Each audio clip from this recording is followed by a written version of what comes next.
কিছুতেই দেব না, আমি এখন পড়ছি মানে মা আমাকে পড়তে দিয়ে গেল, দেখলি না?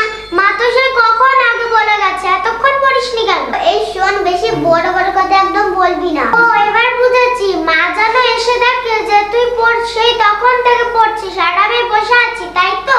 ছোট আছিস, ছোটর মতন থাক, দে বইটা দে। তুই বড় বললে সব আমি তো সব কথা শুনবো, এটা তো হবে না।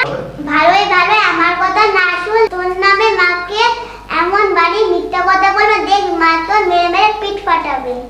তুই মাকে আমার নামে মিথ্যা কথা বল, আমি তোর পড়াশোনার নামে সব সত্যি কথা বলে দেব। কি বলবি তুই শুনি? আমি বলবো যে তুই ম্যামের হোমওয়ার্ক করার সময় সব বই দেখে দেখে উত্তর লিখিস। চুপ চুপ কর, সিঁড়িটা মা সব শুনে নেবে তো। শুনুক গে, এই না বললি যে মাকে মার খাওয়াবি সব মিথ্যা কথা বললে? এবার দেখ কে মার খায়।